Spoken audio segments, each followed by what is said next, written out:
Nous sommes le 17 septembre. Nous sommes avec Réjeanne Vallée. Dans le off, il y a Michel Simatic qui était l'interviewé précédent.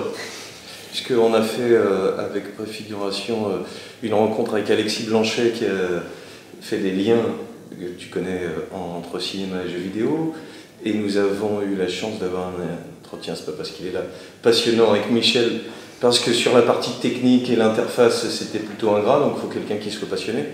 Et puis en fait, comme ce sujet continue à nous intéresser et que tu vas nous le dire, mais notamment spécialiste d'effets spéciaux et de l'histoire du cinéma, le lien entre les deux est sans doute passionnant. Et je pense même, c'est ce qui fait qu'il peut intervenir quand il veut, que Michel a été intéressé par ce sujet. Tu peux nous dire peut-être qui tu es? Alors, à chaque fois, je te parle. Oui, je pense, oui. Ok, super. Donc, Réjeanne Vallée, je suis professeure des universités à l'université d'Evry-Val-d'Essonne en sociologie. Je suis responsable d'un master qui s'appelle Master Images et Société. Réputé? Très réputé. Non, à dessein.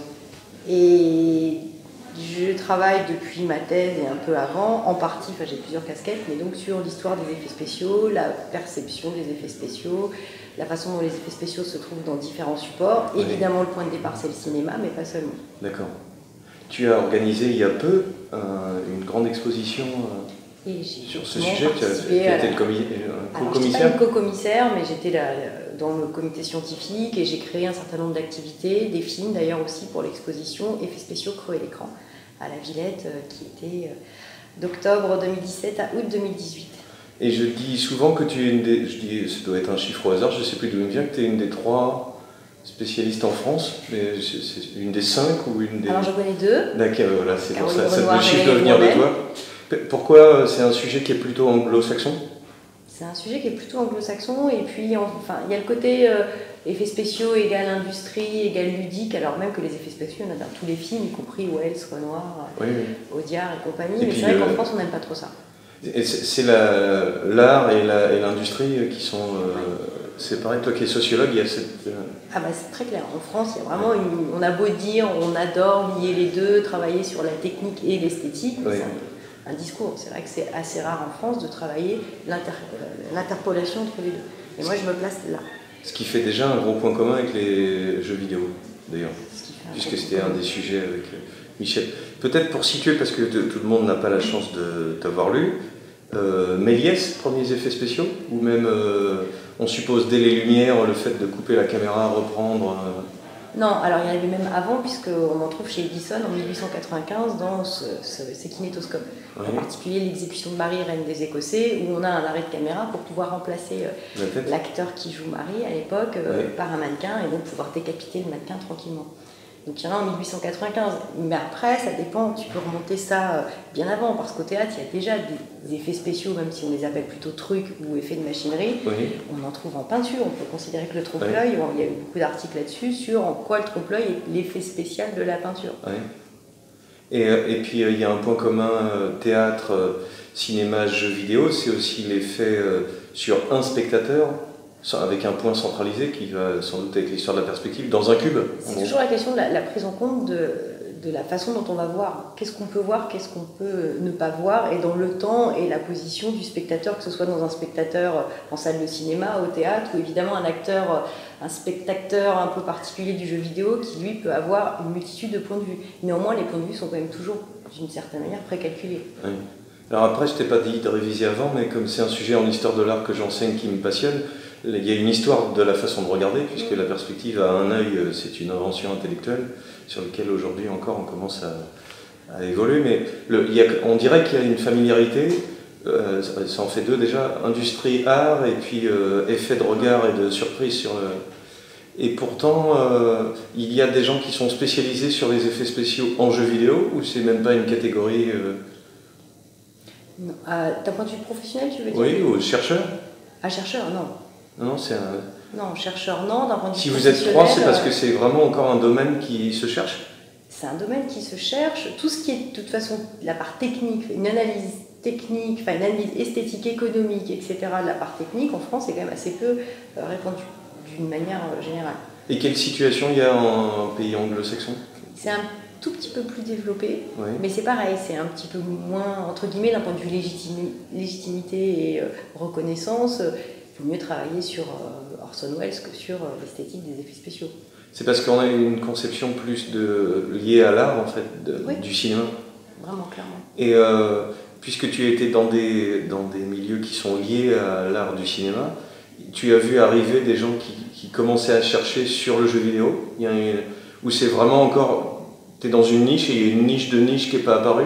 Alors, il y a une niche cinéma, Oui. il y a une niche effets spéciaux dans les cinémas, il y a une niche jeux vidéo, mais qui commence à être déjà un peu importante.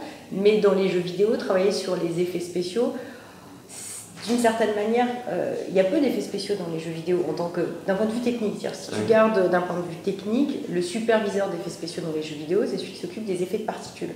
Donc tout ce qui est explosion, sable, nuages, d'un point de vue vraiment strictement professionnel. Quand tu parles d'effets spéciaux à Ubisoft, ils savent très bien pour eux ce que ça représente. Mais le fond vert, les captations comme ça, c'est pas considéré comme un... Alors, c'est des effets visuels. Ah, tu peux nous dire la différence? Alors, les effets... Ok. Tu as 3 heures. D'accord, mais c'est ça, j'essaye de faire simple et efficace. Alors, au cinéma. Tu vas m'aider parce que mes notes sont dans le téléphone, bien évidemment. Donc au cinéma, effets spéciaux et effets visuels, c'est très clair. Ouais. Les effets spéciaux sont ceux qui sont faits sur plateau.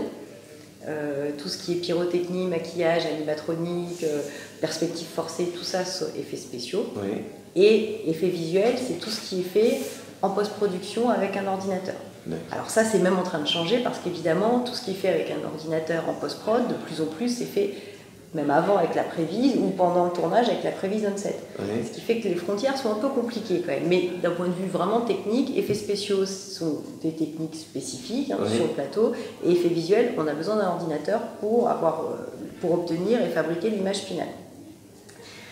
Là-dedans, dans les effets visuels, tu as une sous-catégorie qui s'appelle FX, donc les effets spéciaux des effets visuels, tu me suis toujours, qui regroupe tout ce qui est fait de particules. Donc les effets de particules, au cinéma comme d'ailleurs dans le jeu vidéo, c'est tout ce qui touche à du sable, de l'eau, des c'est nuages. particules au sens propre? Particules au sens propre. D'accord. C'est vraiment des logiciels spécifiques comme Houdini par exemple, qui est un logiciel dédié aux particules. Donc il y a des spécialistes qui ne font que ça, qui vont travailler sur les explosions dans Star Wars, le nombre de cailloux qui vont dans tous les sens, les flammes. Et donc là on a des effets spéciaux, enfin des FX exactement, dans les effets visuels, qui n'ont rien à voir avec les SFX, qui sont les special effects qu'on fait en direct sur le plateau. Ok ? Du coup les FX qui sont ici, on les retrouve dans les jeux vidéo. C'est-à-dire qu'on va trouver des personnes assez rares, parce que c'est quand même pas les mêmes familles et c'est surtout pas la même philosophie générale. On va trouver des personnes qui vont travailler dans les FX cinéma et dans les FX jeux vidéo.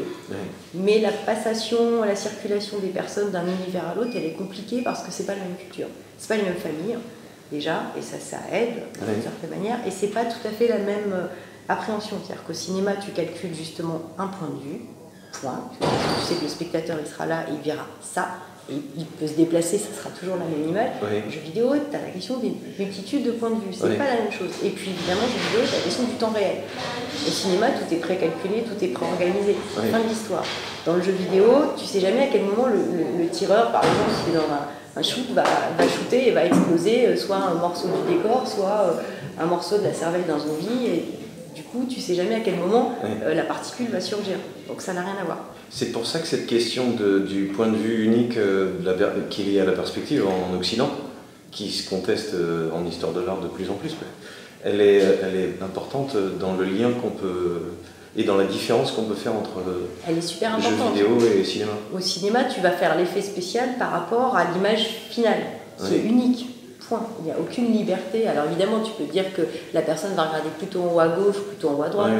Même ça, c'est une vue de l'esprit, parce que tu sais que la composition, le mouvement, le son vont organiser ton regard à aller voir plutôt là ou plutôt là-bas. Donc les effets spéciaux au cinéma fonctionnent là-dessus, vraiment sur...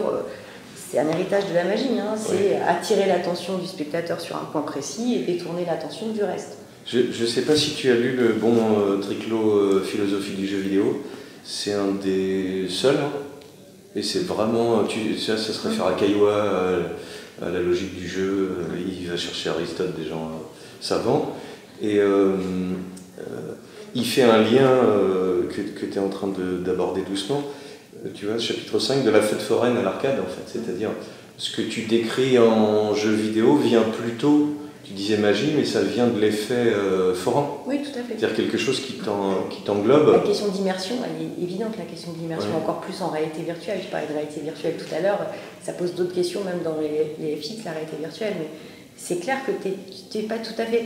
Et en même temps, si tu vas jusqu'au bout de la chose, au cinéma aussi, tu es immergé dans l'espace et tu vis le film et tu reçois les choses. Mais il n'y a quand même pas la même question du corps qui se pose de la même façon. Et alors, là où les gens qui font de la recherche sur les effets spéciaux, ça reste une recherche autour du regard. Parce que quand le forain, l'immersion, c'est le corps que tu viens d'évoquer. C'est la fin de ta recherche. Ça reste autour du regard, autour de... Justement, la frontière entre effet spécial et effet banal. Un effet spécial demande un effet qui n'est pas spécial. Oui. Donc, quand tu travailles sur l'effet spécial, évidemment, tu es obligé de travailler sur l'effet non spécial. Qu'est-ce que c'est un effet non spécial au cinéma? Dans le jeu vidéo, c'est la même question. C'est comment tu arrives à articuler les moments de rupture, un peu comme le fantastique au sens fort du terme. Oui. Il y a un effet, entre guillemets, banal, normal du cinéma, puis tout d'un coup, il y a une rupture et c'est spécial. Et c'est quoi la nature de ce spécial? Donc c'est vraiment là la question que je travaille particulièrement en ce moment. En plus, dans ce que tu décris, il y a de la technique, de la sociologie, puisqu'on ne va pas faire peut-être le même effet selon les époques, et puis de la culture, enfin de la narration, des choses l'esthétique, assez complexes. Et puis tu rajoutes l'économie quand même, parce que tout ça, ça a un coût, et c'est toujours dans un cadre économique extrêmement précis, que ce soit là ou que ce soit dans le jeu vidéo. Ouais. Parce que c'est bien beau de multiplier les particules, mais ça rajoute des données, ça rajoute des coûts, ça alourdit le jeu. La question de la jouabilité, elle se pose aussi, parce que s'il y a 3000 particules tout le temps, au bout d'un moment, ça explose, c'est super, mais t'attends que ça finisse d'exploser avant d'aller jouer, donc c'est vraiment une question d'équilibre. Et puis il y a quelque chose dont on a parlé, mais pas aujourd'hui, c'est que tout ça a une histoire, et donc des jeux ou des films qui étaient des effets spéciaux extraordinaires sont devenus datés, donc ils sont rentrés dans un placard. Et puis après, ce qui est très mignon, c'est qu'on les regarde avec le plaisir. Je pense à Jason les Argonautes, c'est-à-dire c'est du stop motion avec des faux géants. Et c'est pas avec condescendance qu'on regarde ça. Ça reprend une espèce de magie de son. Oui, tu as la question de la nostalgie, et puis on est très Mais je crois que c'est pas que nostalgie, il y a quelque chose. Alors, ça peut, si tu joues à un jeu vidéo qui était dans les années 70 et tu y as tellement joué que tu as du plaisir, mais je veux dire que des jeunes d'aujourd'hui jouent à des effets en pixelisé, on peut appeler ça comme ça, avec un intérêt pour la jouabilité qui est peut-être une rupture avec la quantité d'informations et l'hyperréalisme. Et donc en plus il s'ajoute un volet histoire en fait, c'est-à-dire que notre regard a une histoire et la façon de s'intéresser à ces sujets-là va évoluer. Sur quoi tu travailles, puisque tu dis que c'était... Sur la question du regard, ça m'intéresse parce que j'ai travaillé par exemple sur King Kong, pour revenir sur le cinéma, et on voit toujours le King Kong de 1933 en disant les gens de l'époque ils devaient avoir super peur, et en fait non. Quand tu regardes les critiques de l'époque, tu as une critique sur deux qui dit à quel point la marionnette elle est ridicule.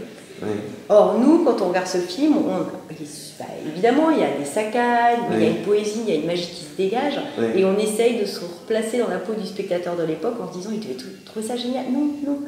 Et inversement, quand tu regardes le King Kong de John Guillermin qui est aux critères d'aujourd'hui très mal fait, avec du plastique rouge qui explose quand explose le serpent et du caoutchouc qui va partout, ils l'ont trouvé très bien fait à l'époque.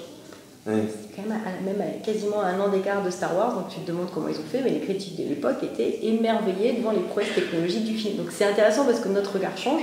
Il y a une sorte de sociologie du regard. Et le regard, même le regard qu'on imagine à nos ancêtres, n'est pas du tout le regard réel. Et donc en fait, dans l'histoire des regards que tu dois étudier, il y a ce rapport au réalisme. Par exemple, au cinéma, tu vois que pendant longtemps, on a essayé de copier l'être humain à l'identique en synthèse, avec la fameuse vallée de l'étrange, la Uncanny Valley, et à quel moment on allait passer de l'autre côté. Et puis à côté, tu vois qu'il y a toute une série de propositions qui vont plutôt jouer sur la caricature. Les Pixar, on va plus là-dedans. C'est-à-dire, on s'en fout du photoréalisme. Ce qui compte, c'est l'histoire, les émotions, la narration, et aller copier un acteur pour le plaisir de copier un acteur, ça n'a aucun intérêt. Tu vois, là, c'est ce que Raymond Bellour appelle la double hélice. Donc tu vois ça au cinéma, tu le vois effectivement dans les jeux, c'est assez rigolo. Et c'est marrant parce que pendant longtemps, le jeu essayait entre guillemets de copier le cinéma. Enfin, il y a une sorte de complexe d'infériorité où on fait des cinématiques qui durent 3 plombes et qui énervent tout le monde et t'as qu'une envie, c'est de passer ton cinématique parce que t'as envie de jouer, t'as pas envie de regarder un film. Si tu veux jeu vidéo, c'est pas la même, on va dire, charge mentale et même le même travail que tu recherches d'une certaine manière. Et pendant longtemps, tu vois le jeu vidéo qui copiait, qui essayait justement de récupérer effectivement du fond vert, de la motion, de la performance capture, toutes les techniques qui étaient à la base un peu plus provenant du cinéma. Oui. Et maintenant, tu vois une sorte, techniquement par contre, une sorte de retour. C'est-à-dire que le cinéma de plus en plus va récupérer les techniques du jeu vidéo, par exemple le temps réel.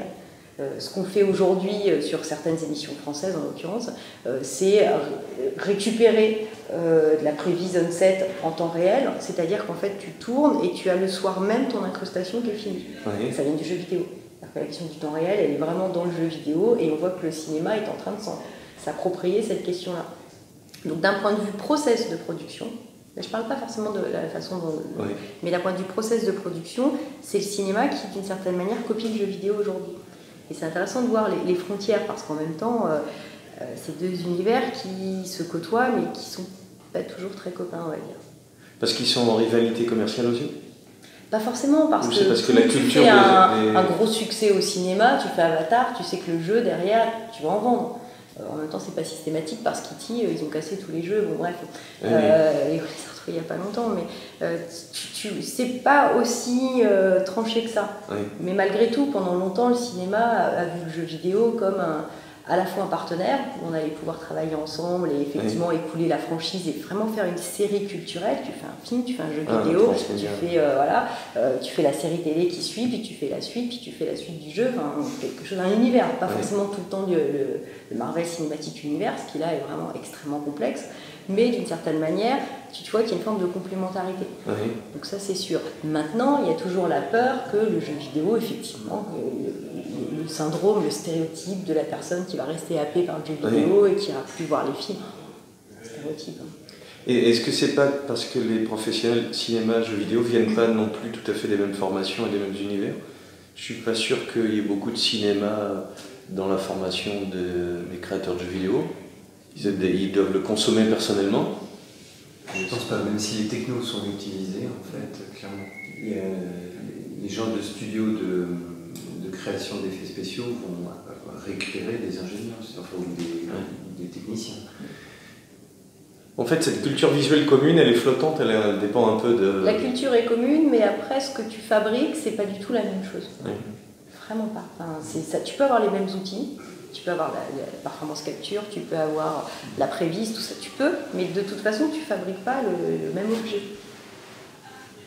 Et on met de côté, tu l'as dit tout à l'heure, tout ce qui est point de contact sur les comédiens, tout ce qui est fond vert, on ne considère pas ça comme des effets spéciaux. Si, des effets visuels. Oui, c'est la différence que tu faisais tout à l'heure. Parce qu'on a l'impression, c'est toi qui l'évoquais, Théo, qu'il y a des jeux vidéo qui sont... dont les cinématiques ou des morceaux sont créés de cette façon-là, en fait. Donc là, c'est le moment où le jeu vidéo pique au cinéma dans l'autre sens. Oui, et en même temps, c'est ce que je t'ai dit. Par exemple, tu prends le fameux cinématique d'Hellblade qui a été en 2016, qui a été en long, en large, en travers expliqué parce qu'ils l'ont tourné en temps réel et c'est magnifique, quoi. C'est vrai que le teaser et derrière ce qu'ils en ont fait, c'est super. Et ça, tu vois que de plus en plus, le cinéma s'inspire de ces techniques et de ce travail sur le temps réel pour avoir tout simplement des images plus rapidement. Et est-ce qu'il y a... Tu parles du temps et de l'expérience que ça implique pour le spectateur. Il y a une avancée énorme de la série qui fait qu'on a un rapport au temps et au personnage qui s'est développé aussi. Tu as l'impression qu'il y a aussi un lien depuis... alors série, cinéma, c'est pas tout à fait pareil, mais... Non, c'est pas tout à fait pareil. Vers le jeu vidéo, ou venant du jeu vidéo. En fait, le jeu vidéo avait déjà habitué les gens à rester 10 heures devant un écran. Oui, mais les jeux d'immersion importants, de déambulation, ça c'est quand même dans des villes, ça s'est un peu développé grâce au calcul et grâce aussi à cette ambiance un peu culturelle qui fait qu'on n'est plus en train de gagner quelque chose et que l'expérience de jeu est devenue presque aussi importante que gagner. Et c'est là où je faisais quelque chose qui ressemble à des séries, tu vois, tu as des séries où, entre guillemets, il ne se passe pas beaucoup de choses pendant, mais il te faut plusieurs épisodes pour que d'un seul coup un univers complexe se structure, et donc j'avais l'impression Oui, qu'il y avait... là je te rejoins sur la question de la création d'univers. Qu'est-ce que tu crées comme univers? C'est vrai que l'univers étendu des séries, alors des séries, que ce soit la série télé ou que ce soit un film qui a une suite, etc., où là aussi tu travailles la notion de série de répétition, c'est vrai que tu trouves ça dans le jeu vidéo de manière assez... pas naturelle, parce que tu as des jeux qui n'ont pas forcément ça comme construction. Dans certains jeux, tu as vraiment cette notion d'univers et d'étendre l'univers, tu vois, tu travailles à pousser les frontières de la chose et effectivement à explorer des espaces-temps très différents. Mais je crois que je suis à côté de la plaque sur ta question. Non, mais j'ai l'impression que le rapport au temps qu'on construit chez le spectateur, dans un cinéma spectaculaire, l'effet spécial est très important.